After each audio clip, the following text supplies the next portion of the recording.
안녕하세요 여러분. 하나교회 온라인 교회 우리 2021년 1월 3일 성경 공부 시작해 보도록 하겠습니다. 슬라이드 쇼. 1월 3일 성경 공부 함께 시작해 볼게요.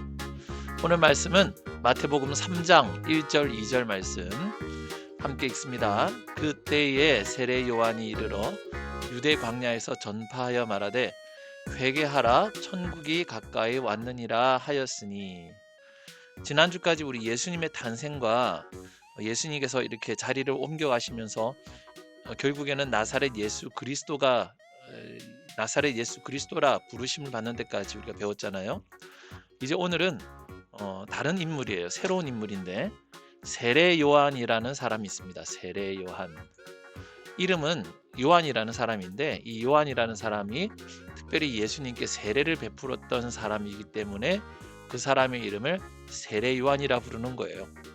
우리 성경에는 또 사도 요한이라는 사람도 있습니다. 그렇게 그 똑같은 이름이 똑같아요. 요한이라는 사람인데 그 사람은 사도로서 요한이었고 이 사람은 예수님께 세례를 베푼 요한이라 해서 세례 요한이라고 우리가 부르는 겁니다. 그 특징을 골라서 얘기해 주는 거죠. 이 세례 요한이라는 사람이 있는데 이 세례 요한이라는 사람은 예수님보다 6개월 먼저 태어난 사람이에요. 그러니까 거의 비슷하게 태어났죠. 그런데 예수님 앞서서 예수님이 이 땅에 오실 것을 세상에 전하는 아주 중요한 역할을 했던 사람 중에 하나가 바로 이 세례 요한입니다. 그래서 이 세례 요한이 구약과 신약을 연결해주는 마치 다리와 같은 사람이에요. 이 세례 요한이 얼마나 중요한 역할을 했는지 오늘 함께 우리 배워보도록 하겠습니다. 예수님께서 이제 나사렛 예수라는 이름으로 나사렛에서 이렇게 성장하고 계시는데 그 무렵에 유대 광야에 세례자 요한이 나타나게 됩니다.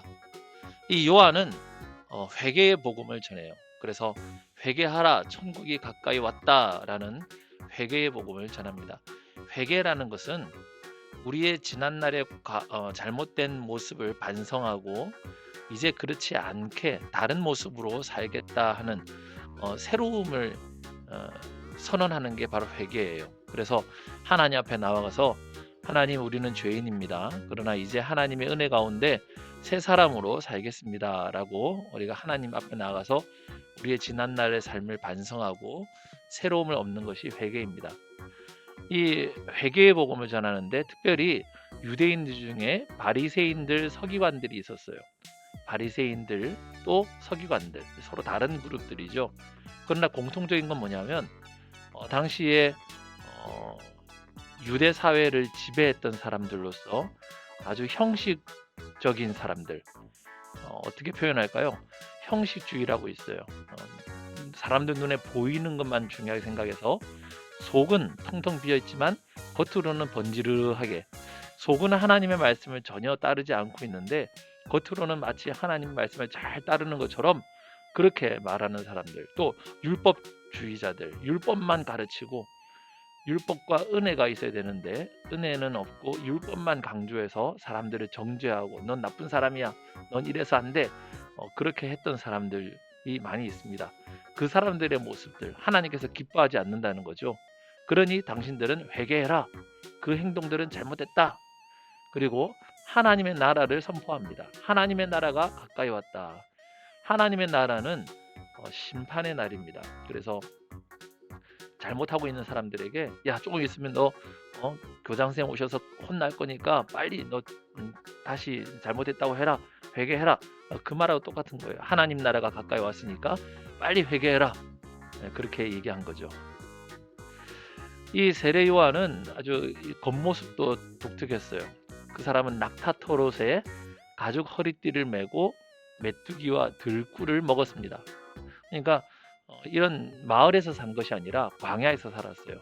광야에서 살다 보니까 당연하게 옷도 낙타털 옷, 가죽 허리띠, 그리고 먹는 것도 광야에서 얻을 수 있는 메뚜기와 석청이라고 하죠. 바위 틈에서 난 꿀, 이런 것들을 먹었다는 겁니다. 영화에서 한 장면인데요. 이렇게 이런 옷을 입고 이렇게 지냈다는 거죠. 광야에서.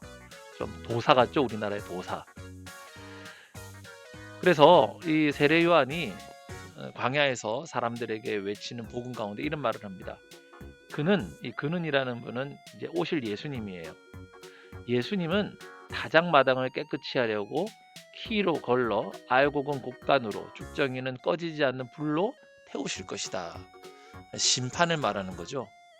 다작마당은 가을이 되면 이제 곡식들을 다 거둔 다음에 그것을 달곡기에 넣어서 다작하게 되는데 그때 키라는 도구를 사용합니다. 이 키라는 게 뭐냐면 이렇게 생긴 거예요. 우리나라 사람들도 옛날에 잘 사용했던 거죠. 키라고 해서 이런 널찍한 대나무 판에다가 곡식들을 방금 추수한 곡식들을 얹어 놓습니다. 그리고 이렇게 휘휘 저었다 보면 알곡들, 속이 꽉 차 있는 알곡들은 안쪽으로 모이고 껍데기들, 이제 속이 없는 껍데기들은 바깥쪽으로 훅 날아가 버려요. 이런 그림도 있죠. 키를 해서 바람에 쑥 날려버리면 무거운 알곡들은 떨어지고 죽정이는 날아가고. 세례 요한이 예수님께서 오실 그 마지막 심판의 날에는 키로 걸러서 알곡은 곡간에 죽정이는 불에 태울 것이다 라고 그렇게 말씀을 설교를 하는 거예요. 자, 그때쯤에 진짜 예수님께서 나타나셨어요. 자, 슬슬 출동해 볼까? 이때가 예수님께서 30살쯤 되셨을 때입니다. 요한에게 세례를 받으시려고 요단강으로 오셨어요. 그런데 세례 요한은 알아봤죠. 아니, 제가 당신에게 세례를 받아야 할 텐데 어떻게 저에게 오셨습니까? 예수님께서 말씀하셨어요. 이렇게 하지요. 우리가 이렇게 해서 우리가 하나님의 모든 의를 이루는 것이 옳습니다. 알겠습니다. 이 말은 우리가 무슨 뜻이냐면 예수님께서 당신에게 세례 요한에게 세례를 받아야 예수님의 공생애가 시작될 수 있다 하는 것이에요. 비록 예수님은 하나님이시고 세례 요한은 사람이지만 그러나 이 순간만큼은 예수님도 세례를 통해서 하나님의 아들로서 이 땅에 선언되어지고자 하는 겁니다. 그래서 예수님께서 요단강에서 세례를 받으시는 거죠.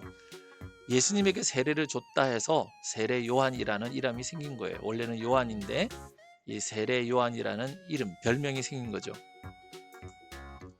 그리고 예수님께서 물 위로 올라오실 때에 성령이 하늘에서 비둘기같이 예수님께 내리고 또 큰 소리가 났어요. 이는 내 사랑하는 아들이요 내 기뻐하는 자다. 예수님께서 하나님의 아들이시죠. 원래부터 하나님의 아들이세요. 그리고 이제 예수님의 공생애가, 예수님의 사역이 이제 시작되어지는 것을 선언하는 겁니다. 자, 이렇게 세례 요한에 대해서 우리가 살펴봤어요. 세례 요한은 상당히 중요한 인물입니다. 예수님께 세례를 베푸는, 그리고 이스라엘 백성들에게 회개의 복음을 전한 사람이죠. 자, 여러분, 이제 2021년이 시작됐네요. 올해도 힘차게 우리 말씀 따라서 살면서 하나님께 영광 나타내는 우리 어린 친구들이 되길 바랍니다. 자, 우리 다음 주까지 또 잘 지내시고 다음 주에 만날게요. 안녕.